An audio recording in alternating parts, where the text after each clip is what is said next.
I walked in on my stepson in the cabin, and was shocked by what I saw, a true infidelity story. I was just about to grab my coat, but the door opened a crack, and I stopped short. What I saw took my breath away. I didn't know, someone else was watching too, even before I entered. I'm not even sure when I stopped feeling like a wife. Maybe it was gradual, a slow fade, like sunlight slipping behind thick clouds. One day I just woke up, and everything felt quiet. Too quiet. My name is Alyssa. I'm 44, and I've been married to Grant for nearly 7 years. We met when I was trying to rebuild my life after a difficult divorce.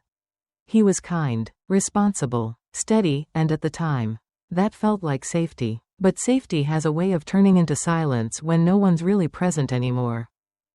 Grant works in real estate development, which basically means he's always traveling. At first, I thought the distance would make the heart grow fonder. Instead, it made the silence grow louder. When he's home, we barely speak. Dinner becomes a quiet transaction, 2 plates, 1 table, 0 conversation. His phone is more important than my voice. We haven't been intimate in over a year. No arguments, no blow-ups, just absence. Absence of touch, of laughter, of being seen. I work night shifts as a nurse. It's exhausting, but at least in the hospital, people need me. At home, I sometimes feel like furniture, always there, never noticed. Then there's Caleb, Grant's 18-year-old son from his first marriage. He moved in full-time after some issues with his mother. And now it's just the 2 of us most days while Grant is gone. Caleb is quiet, polite, respectful, but distant, like he's living in his own world and I'm just passing through it. I've tried to reach out, cooked for him, asked about his classes, but the connection never quite lands. We're 2 strangers in the same house, bound by nothing but proximity and the echo of someone else's absence. And lately, the silence between us has started to hum. At first, Caleb and I lived like polite strangers. He kept to himself, headphones on, eyes down, barely speaking more than a few words at a time. I figured he just needed space. After all, being 18 and moving in with your stepmother full-time, that couldn't be easy for him either. But slowly, something began to change. It started with the little things. He began coming into the kitchen while I was cooking. He'd lean against the counter, not saying much, just being there. He'd ask what I was making, or if I needed help. At first I thought it was just convenience, but there was something in the way he looked at me, like he saw more than I realized. One night, I was unloading groceries and struggling with the heavier bags. Before I could ask, he was at the door, taking them from me without a word. His hand brushed mine, just a second. Barely anything, but I felt it. Not the touch itself. The pause after. He looked at me differently that day. Not like a boy, not like a son. And I looked back. I told myself I was imagining it, that I was projecting loneliness onto nothing. But as the days went on, I started to notice more. The way his voice softened when we were alone. The way he lingered when I entered a room. The way the silence between us started to feel less awkward, and more charged. And I hated that I noticed. But I couldn't unsee it either. It was Grant's idea, oddly enough. He called late one night from a conference in Phoenix and said, "Why don't you take the weekend off? Use the cabin, just breathe a little." I almost laughed. The man who barely looked up from his laptop suddenly concerned about my well-being?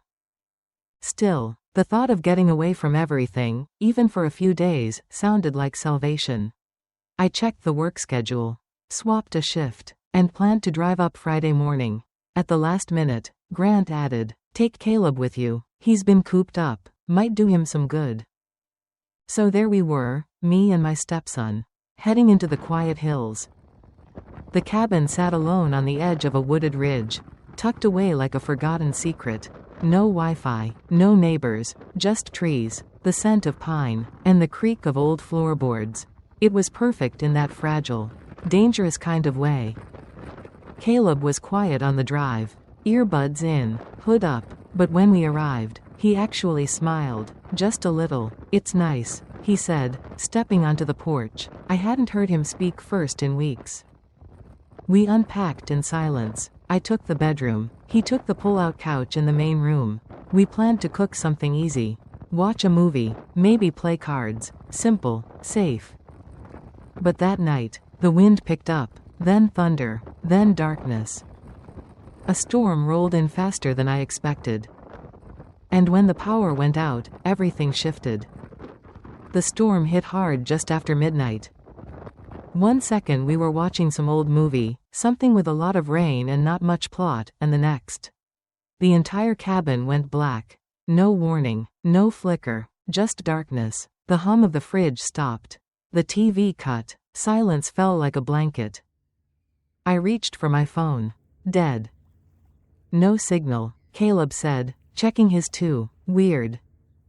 I lit a few candles we'd found in a drawer earlier. The room took on this soft, flickering glow, warm, but ghostly. We both laughed nervously at how quiet it had gotten outside, how the storm seemed to swallow everything. Guess that's it for the movie, I said, trying to sound casual. I told him good night and went to my room, closing the door behind me, but I couldn't sleep.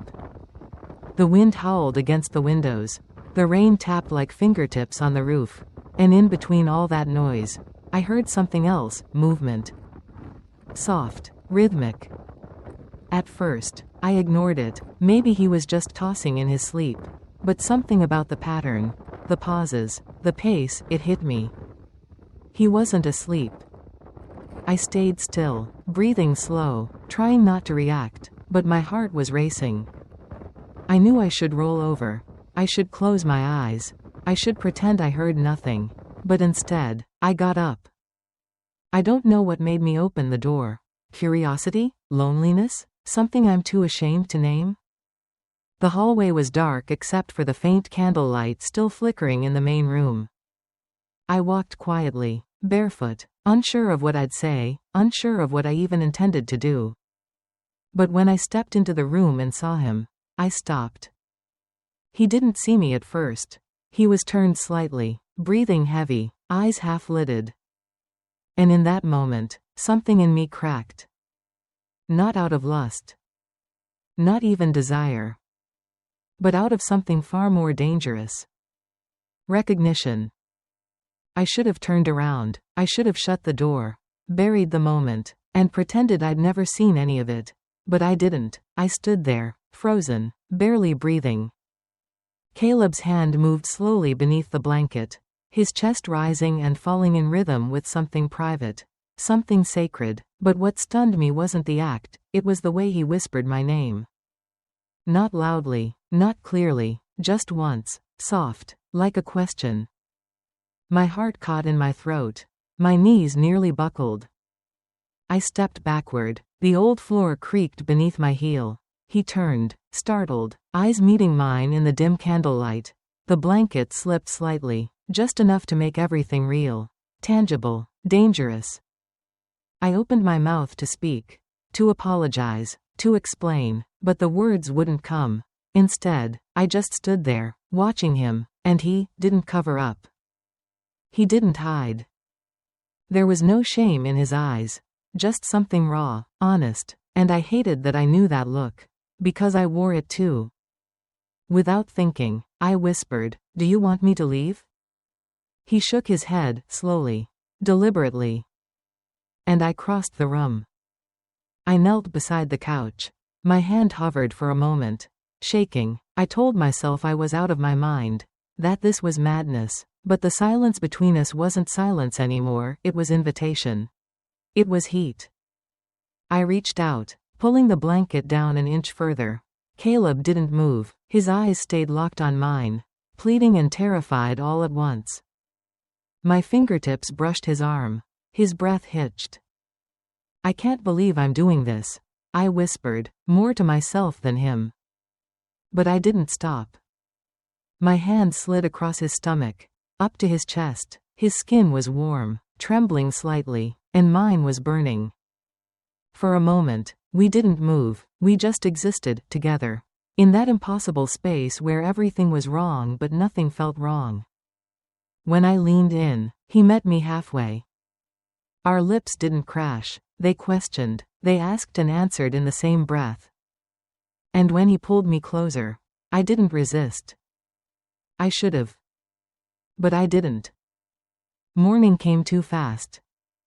The storm had passed, but the air still felt thick, heavy with something unnamed. I woke in my own bed, still fully clothed, though I didn't remember crawling beneath the blanket.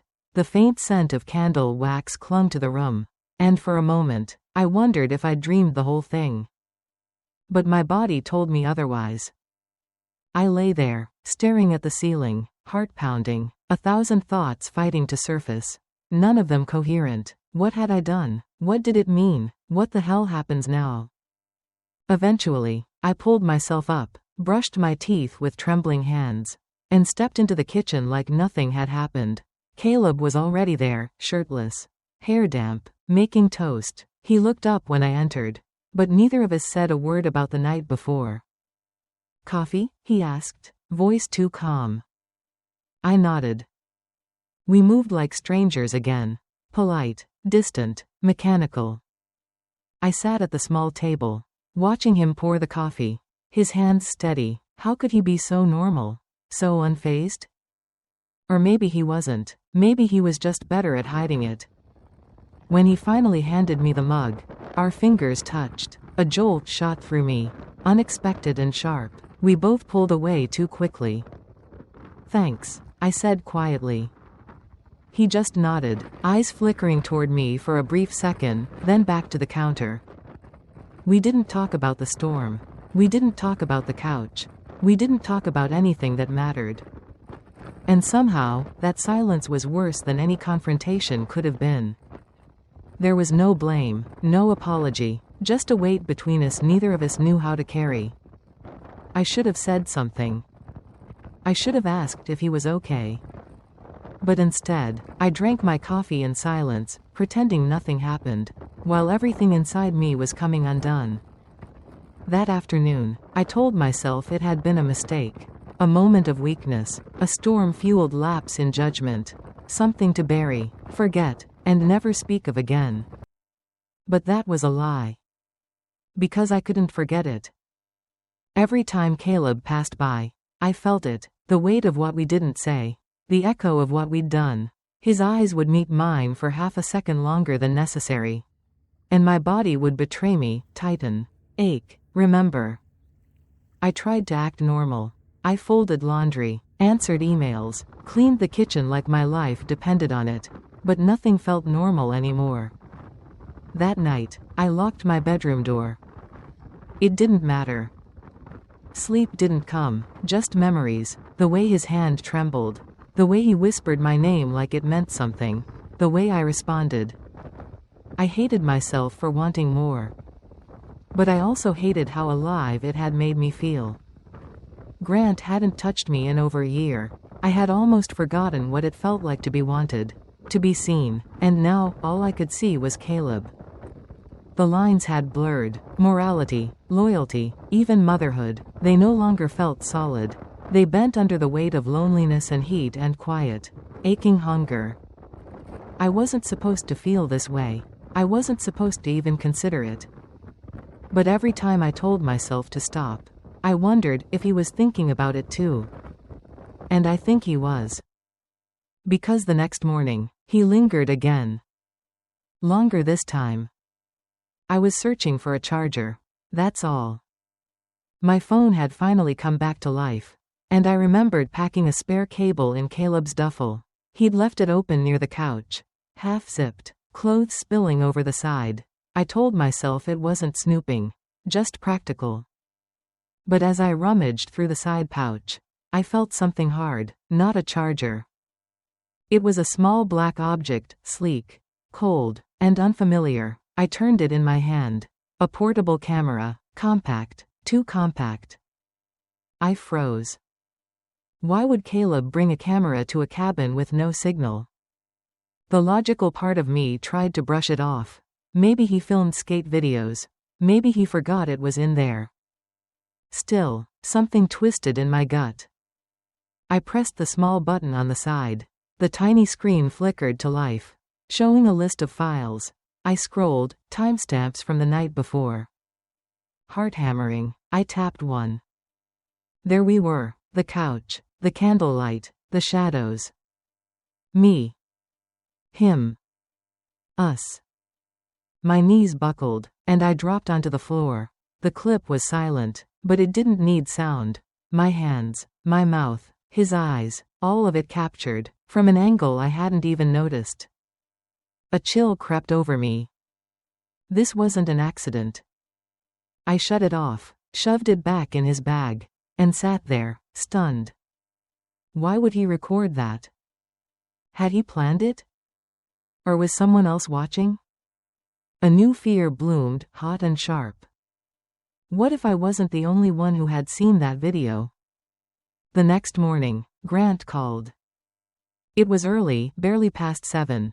I hadn't even had coffee yet. His voice came through crisp and casual, like nothing had changed. "How's the cabin?" he asked. I swallowed hard. Quiet, peaceful. A pause. "Storm didn't scare you too much?" I froze. I hadn't mentioned the storm. Not in texts, not in our last call, not at all. "No," I said slowly, "we were fine." Another pause, longer this time. "Good," he finally said. "Glad Caleb's there with you. He's a good kid. You two getting along okay?"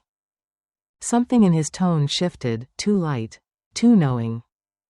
"We're fine," I replied, forcing calm. My fingers gripped the phone too tightly. Then he added, "You know, I had the security system checked last week. Cameras should still be active, even during the outage. Pretty cool tech, huh?" My stomach dropped. "What cameras?" I asked, my voice barely audible. He laughed, low and dry. "Don't worry, nothing invasive, just for safety." But I could feel it, his words were too precise, too deliberate. He knew. Or at least suspected. And if he did, what was he waiting for? When the call ended, my hands were shaking. I looked at Caleb, who was calmly pouring cereal like none of this existed. But everything had changed. I wasn't sure what scared me more, that I'd been caught. Or that maybe, just maybe, I'd been set up. From the very beginning. I didn't sleep that night. Not because of guilt, that had already settled into my bones like an old ache. But because everything I thought I understood had unraveled. The silence in our house was no longer empty, it was layered. With secrets, with suspicion, with the weight of choices that couldn't be undone. Was I a monster? Was I a victim? Or just a woman who'd been invisible for too long? Finally seen by someone who wasn't supposed to look? Grant didn't call again that day. No texts, no warnings, just quiet, the kind of quiet that watches. And Caleb? He acted the same, as if nothing had happened, as if the night before hadn't cracked something open between us that would never fully close again. But I saw the way he looked at me now, less afraid, more certain, like he knew I wouldn't tell, like he knew I couldn't. And maybe he was right. I don't know what tomorrow holds, whether the camera was his, or Grant's, whether this was a trap, or just a tragedy. But I do know this. What happened in that cabin didn't stay in that cabin.